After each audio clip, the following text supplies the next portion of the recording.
Il est beau de louer l'Éternel et de célébrer ton nom, ô très haut, d'annoncer le matin ta bonté, ta fidélité pendant les nuits, sur l'instrument à 10 cordes et sur le luth, au son de la harpe, tu me réjouis par tes œuvres, ô Éternel, et je chante avec allégresse l'ouvrage de tes mains. Bien-aimés dans le Seigneur, à travers ces versets 1 à 4 du psaume 92, recevez nos salutations matinales en Christ. Prions Dieu. Père éternel, notre Père et notre Sauveur, toi qui as séparé la lumière et les ténèbres, toi qui as appelé la lumière jour et les ténèbres nuit, arrache aussi nos cœurs de l'obscurité du péché et fais-nous parvenir à la vraie lumière qui est le Christ. Dirige-nous au cours de cette journée, que ta volonté soit faite sur nous, que ton règne vienne, et avec Christ, Jésus et le Saint-Esprit, maintenant et pour les siècles des siècles, accepte nos prières. Amen.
Bien-aimés dans le Seigneur, le texte qui est prévu pour notre méditation ce matin est tiré de l'évangile de Jésus-Christ selon Luc, chapitre 8, versets 4 à 15. Luc, chapitre 8, 4 à 15. Nous lisons au nom de notre Seigneur et Sauveur Jésus-Christ. Une grande foule étant assemblée et des gens étant venus de diverses villes auprès de lui, il dit cette parabole. Un semeur sortit pour semer sa semence. Comme il semait, une partie de la semence tomba le long du chemin. Elle fut foulée aux pieds et les oiseaux du ciel la mangèrent. Une autre partie tomba sur le roc. Quand elle fut levée, elle sécha parce qu'elle n'avait point d'humidité. Une autre partie tomba au milieu des épines. Les épines crurent avec elle et l'étouffèrent. Une autre partie tomba dans la bonne terre. Quand elle fut levée, elle donna du fruit au centuple. Après avoir ainsi parlé, Jésus dit à haute voix que celui qui a des oreilles pour entendre, entende. Ses disciples lui demandèrent ce que signifiait cette parabole. Il répondit, « Il vous a été donné de connaître les mystères du royaume de Dieu, mais pour les autres, cela leur est dit en parabole, afin qu'en voyant, ils ne voient point, et qu'en entendant, ils ne comprennent point. » Voici ce que signifie cette parabole. La semence, c'est la parole de Dieu. Ceux qui sont le long du chemin, ce sont ceux qui entendent. Puis, le diable vient et enlève de leur cœur la parole, de peur qu'ils ne croient et soient sauvés. Ceux qui sont sur le roc, ce sont ceux qui, lorsqu'ils entendent la parole, la reçoivent avec joie, mais ils n'ont point de racines. Ils croient pour un temps et ils succombent au moment de la tentation. Ce qui est tombé parmi les épines, ce sont ceux qui, ayant entendu la parole, s'en vont et la laissent étouffer par les soucis, les richesses et les plaisirs de la vie, et ils ne portent point de fruits qui viennent à maturité.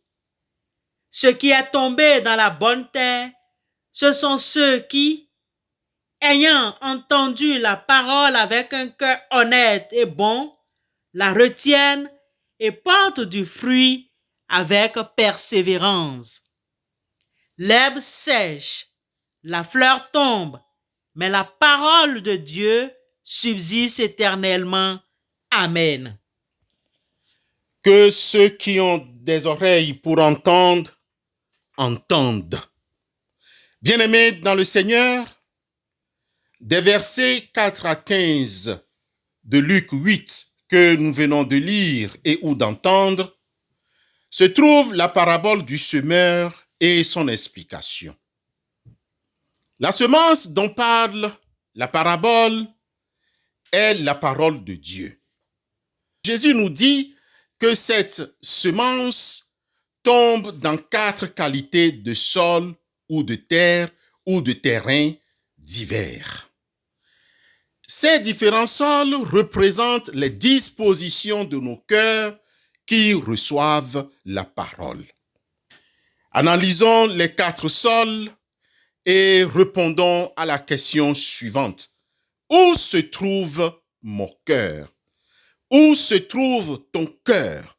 Où se trouvent nos cœurs?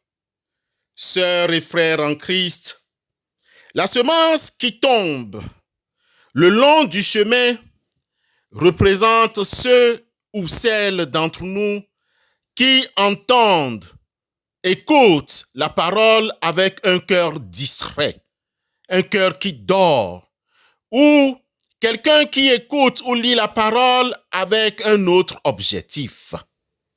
Ce cœur est le plus souvent rempli de préoccupations autres que celles de comprendre cette parole. La semence ne peut pas pénétrer. Quelques minutes plus tard, la semence, c'est-à-dire la parole de Dieu, est aussitôt enlevée par le malin qui rôde. En empruntant à Luc ce verset 12 dans son chapitre 8, ensuite vient le diable. Il ôte de leur cœur la parole, de peur qu'en croyant, ils ne soient sauvés. On comprend que les motifs de Satan sont tout simplement de nous détourner de la compréhension de la parole de Dieu. Satan sait que la foi vient de ce qu'on entend et ce qu'on entend vient de la parole de Dieu. Romains 10, le verset 17. C'est pourquoi il se précipite pour enlever la parole avant qu'elle n'ait produit la foi par et avec l'aide de l'Esprit de Dieu.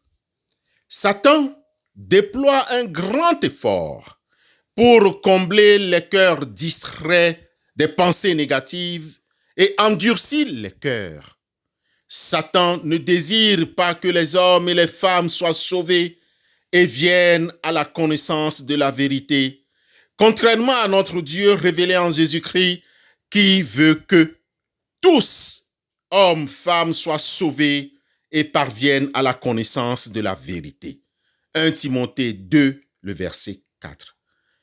Que faut-il faire? La réponse est simple.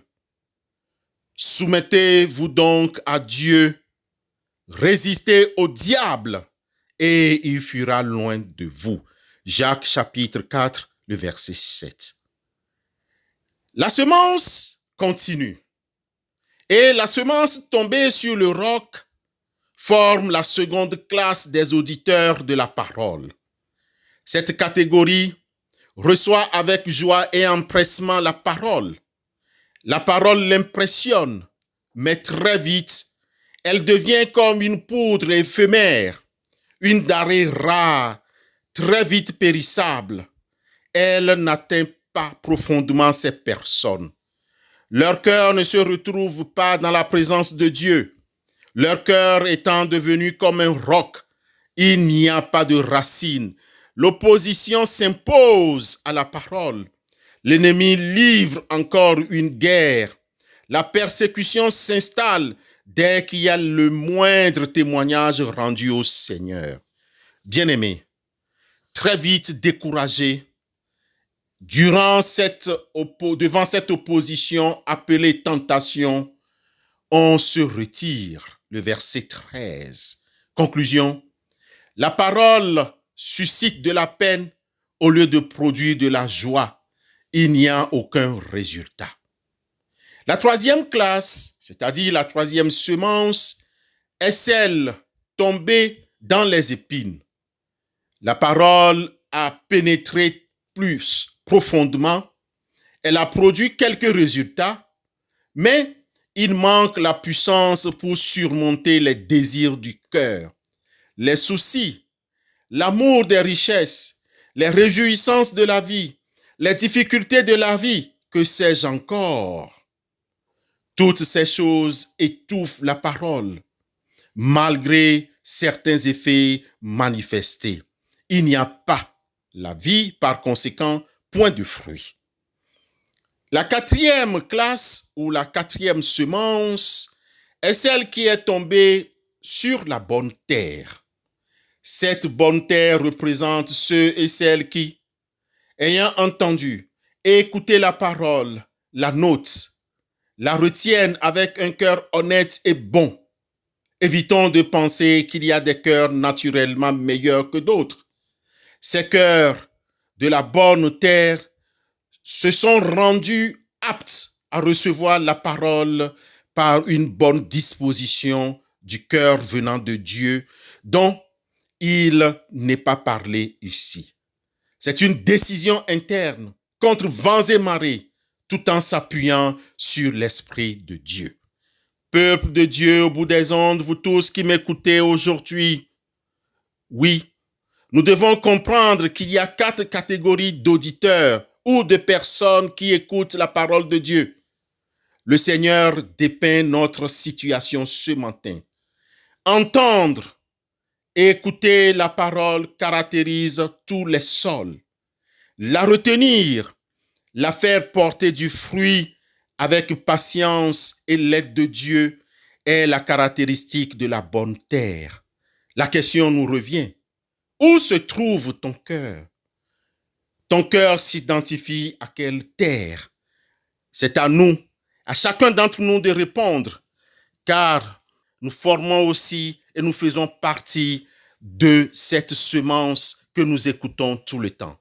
Que le Seigneur nous aide et que le Saint-Esprit soit à notre aide. Amen.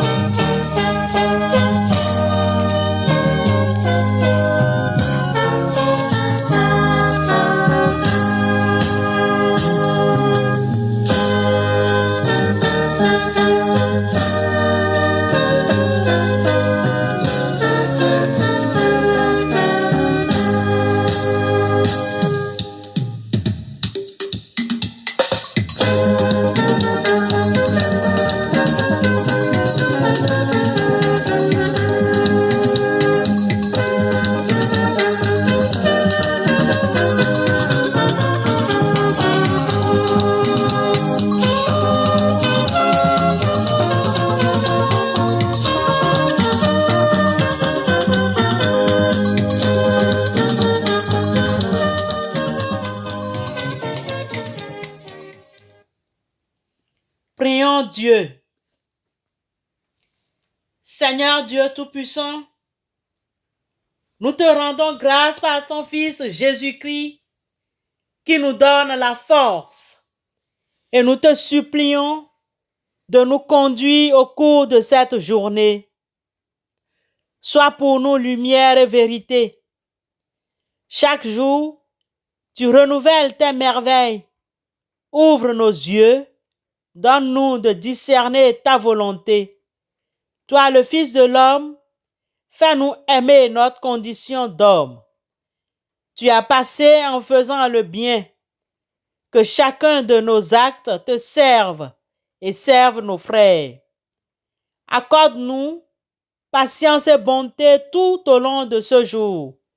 Tu es l'amour, le feu, la source vive, force et douceur de la grâce du Seigneur. Toi, le doigt qui œuvre au nom du Père, toi dont il nous promet le règne et la venue.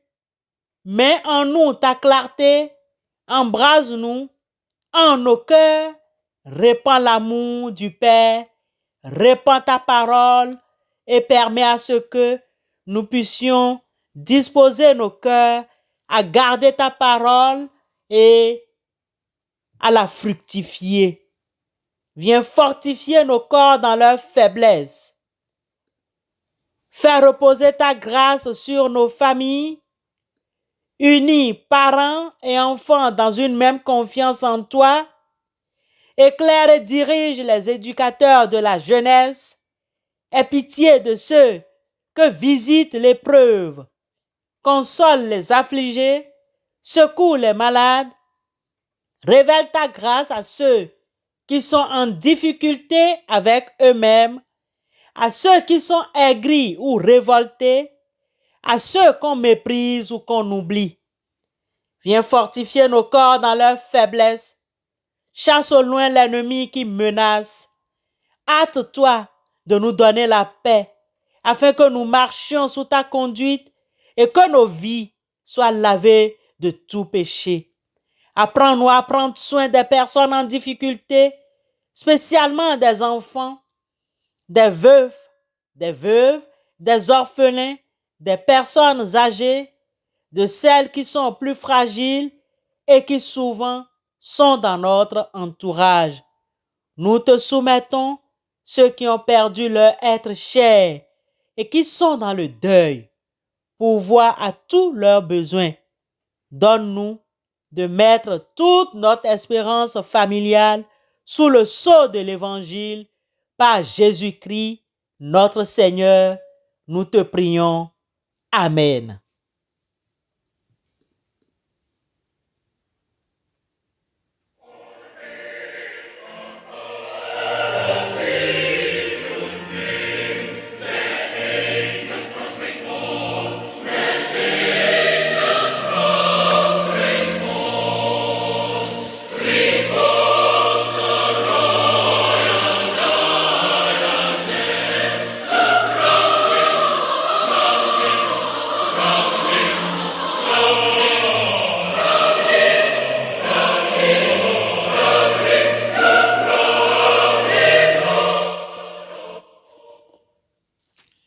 Bien-aimés dans le Seigneur, écoutons l'exhortation et recevons la bénédiction de la part du Seigneur.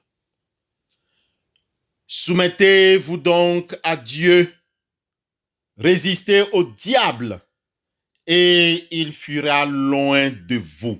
Jacques 4, 7. Que la grâce de notre Seigneur Jésus-Christ, l'amour de Dieu le Père et la communion bienfaisante du Saint-Esprit demeure sur chacun d'entre vous. Allez dans la paix et dans la joie de notre Seigneur et Sauveur Jésus-Christ. Bonne journée à vous tous. Amen.